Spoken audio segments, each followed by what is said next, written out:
நல்லா திக்காகவும் ஆயிடுச்சு.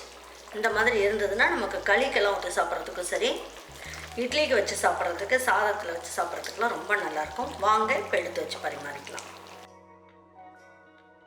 நம்ம எப்பயுமே புளி ஊற்றி வச்சுட்டு புளிக்குழம்பு மாதிரியும் இல்லாமல், அதுக்கப்புறமா நம்ம சாம்பாரே எப்பயும் வைக்காமல் இந்த மாதிரி அரைச்சி வச்சு ஒரு பொரி குழம்பு அப்படின்னு சொல்லுவோம். இதுக்கு நம்ம எதுவுமே பண்ண வேண்டியதில்லை. கொஞ்சமாக தேங்காய் மட்டும் அரைச்சி ஊற்றினா போதும். ரொம்ப நல்ல டேஸ்ட்டாக இருக்கும். இது களிக்கெல்லாம் தொட்டுட்டு சாப்பிட்றதுக்கும் நல்லாயிருக்கும். சாதத்துக்கு வச்சு சாப்பிடவும் நல்லாயிருக்கும். இட்லியை சுட சுட ஊற்றிட்டு அதுக்கு தொட்டு சாப்பிடவும் நல்ல ஜம்முன்னு இருக்கும். வாங்க இது எப்படி ஈஸியாகவும் நல்ல டேஸ்ட்டாகவும் எல்லாருக்கும் பிடிச்ச மாதிரி எப்படி செய்யலாம் அப்படிங்கிறத வீடியோக்குள்ளே போய் பார்ப்போம். நம்மக்கிட்ட மசாலா வாங்குறவங்க அம்மா ஆஃபர் எதுவுமே போடலையா அப்படின்ற மாதிரி கேட்டிருக்காங்க. நான் அவங்களுக்காக சம்மர் ஆஃபராக 1 மந்த்துக்கு மட்டும் 1 கிலோவுக்கு மேலே வாங்குறவங்களுக்கு நீங்கள் 5 கிலோ வாங்கினாலும் சரி, 10 கிலோ வாங்கினாலும் சரி, நீங்கள் இந்தியா ஃபுல்லாக வாங்குனீங்க அப்படின்னா உங்களுக்கு courier charge free, shipping charge free தான். உங்களுக்கு இனிமேல் வேணுன்றவங்க வெப்சைட் வாட்ஸ்அப்பில் நம்மளுடைய மசாலா 75 மசாலா இருக்குது. வத்தல், வடகம், குழம்பு மிளகாய்த்தூள், சாம்பார் பொடி, ரசப்பொடின்னு நிறைய வெரைட்டிஸ் இருக்குது. உங்களுக்கு வேணும் அப்படின்னு நீங்கள் நினச்சிங்கன்னா நம்மளுடைய வாட்ஸ்அப்புக்கு ஒரு மெசேஜ் கொடுத்தீங்கன்னா நம்மளோட லிஸ்ட்டை நம்மளுடைய ஸ்டாஃப் உங்களுக்கு அனுப்புவாங்க. பார்த்துட்டு உங்களுக்கு வேணுன்றதை நீங்கள் ஆர்டர் பண்ணி வாங்கிக்கோங்க. வாங்கிட்டீங்க அப்படின்னா நீங்கள் 1 கிலோவுக்கு மேலே வாங்கினீங்கன்னா உங்களுக்கு கொரியர் சார்ஜ் ஃப்ரீ. எவ்வளோ வேணாலும் நீங்கள் வாங்கிக்கலாம். இந்த சம்மர் ஆஃபரை நீங்கள் பயன்படுத்திக்கிங்க. தேங்க்யூ. சின்ன தேங்காயாக இருந்தால் 1/2 முடி தேங்காய், பெருசாக இருந்தால் 1/4 முடி தேங்காய் எடுத்துக்கோங்க. பாருங்க, இப்போ நம்ம என்ன பண்ணலாம், ஒரு 1/2 ஸ்பூன் அளவுக்கு சோம்பு போட்டுக்கலாம். போட்டு இதை நல்லா நைஸாக பல்ஸில் போட்டுட்டு அதுக்கப்புறமா கொஞ்சமாக தண்ணி ஊற்றி நல்லா நைஸாக அரைச்சி எடுத்து வச்சுக்கலாம். பாருங்க, இன்றைக்கி இந்த குழம்பு செய்கிறதுக்கு நம்ம என்ன பண்ணலாம், ஒரு 5 ஸ்பூன் அளவுக்கு எண்ணெய் ஊற்றிக்கலாம்.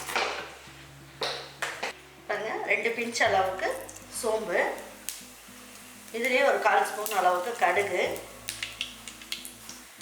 1/4 ஸ்பூன் அளவுக்கு கடலைப்பருப்பு, 1/4 ஸ்பூன் அளவுக்கு உளுந்தம்பருப்பு, ஒரு 10 மிளகு, கொஞ்சமாக ஒரு பிஞ்ச் அளவுக்கு ஜீரகம். இதை மட்டும் போட்டால் போதும். பாருங்கள், இதிலே ஒரு இனுக்கு அளவுக்கு கருவேப்பிலை எடுத்துக்கலாம். எடுத்துட்டு இதிலேயே ஒரு 7 பல்லு பூண்டை தட்டி எடுத்து வச்சுருக்கேன். இதை சேர்த்துக்கலாம்.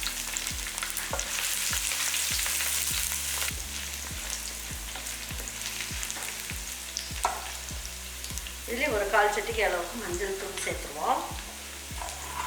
சேர்த்துட்டு நம்ம என்ன பண்ணுவோம், சின்ன வெங்காயம் நல்லா ஒரு 2 கைப்பிடி அளவுக்கு சேர்த்துக்கலாம்.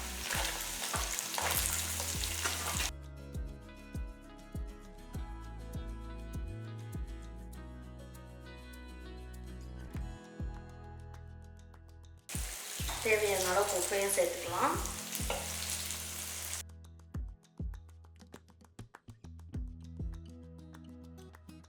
பாருங்க, வெங்காயம் பூண்டு எல்லாம் நல்லா வதங்கிடுச்சு. இதில் 3 தக்காளி கட் பண்ணி எடுத்து வச்சுருக்கேன். பொடியாக இதையும் சேர்த்து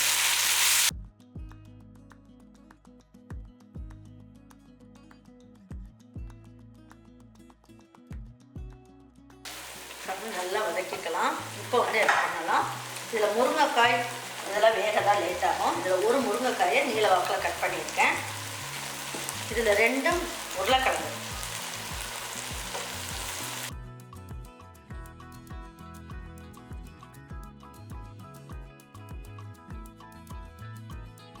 இந்த கத்திரிக்காய், உருளைக்கிழங்கு, அதுக்கப்புறம் முருங்கைக்காய் இதோடு சேர்த்து இந்த அவரைக்காயும் ஒரு கைப்பிடி அளவுக்கு போடும்போது குழம்பு நல்ல வாசனையாக இருக்கும். ரொம்ப நல்லாயிருக்கும் டேஸ்ட்டும்.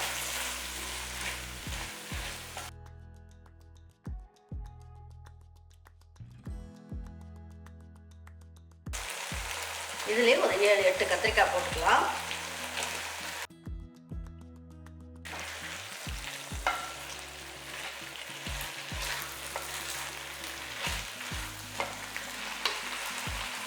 ரெண்டு ஸ்பூன் அளவுக்கு குழம்பு மிளகாய் தூள். நல்ல கலர்ஃபுல்லாக இருக்கிறதுக்கு காஷ்மீரி சில்லி மட்டும்தான் சேர்க்குறேன். ரெட் சில்லி வேண்டாம்.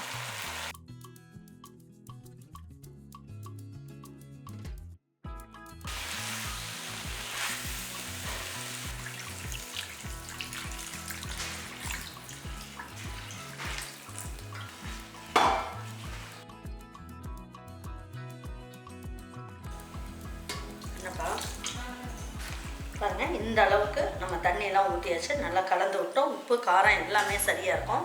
இப்போ தட்டை வச்சு மூடி வச்சலாம். நல்லா எதுவும் ஓப்பன் பண்ணாமல் நல்லா மூடி வச்சுருவோம். எல்லாமே சேர்ந்து ஒரு 5 நிமிஷம் தட்டை எதுவும் ஓப்பன் பண்ணாதீங்க, அப்படியே கொதிச்சுக்கிட்டு இருக்கட்டும். பாருங்க, இப்போ எடுத்து பார்க்கலாம்.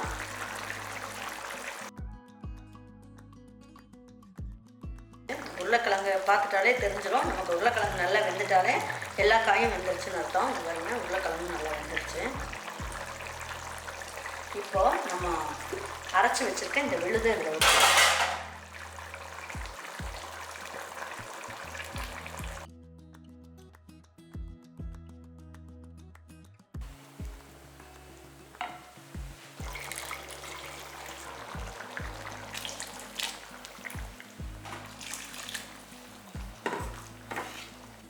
பார்க்கவே எப்படி இருக்குன்ட்டு இன்னும் 2 நிமிஷம் எல்லாம் நல்லா கொதிக்கட்டும். தட்டை வச்சு மூடி வச்சிடலாம். தட்டை வந்து லேசாக இந்த மாதிரி மூடி வைக்கலாம், ரொம்ப ஃபுல்லாக கவர் பண்ணுற மாதிரி வேண்டாம். பாருங்க, இப்போ எடுத்து பார்க்கலாம் எப்படி இருக்குன்ட்டு. குழம்பு பாருங்கள், நல்லா அப்படியே ஆடை மாதிரி படிஞ்சிருக்கு பாருங்கள். இந்த மாதிரி இருந்தால் தான் நமக்கு வந்து குழம்பு நல்லா கொதித்து பச்சை வாசம் போயிடுச்சுன்னு அர்த்தம். குழம்பு வந்து நல்லா திக்காகவும் ஆயிடுச்சு. இந்த மாதிரி இருந்ததுன்னா நமக்கு களிக்கெல்லாம் ஊற்றி சாப்பிட்றதுக்கும் சரி, இட்லிக்கு வச்சு சாப்பிட்றதுக்கு, சாதத்தில் வச்சு சாப்பிட்றதுக்குலாம் ரொம்ப நல்லாயிருக்கும். வாங்க இப்போ எடுத்து வச்சு பரிமாறிக்கலாம்.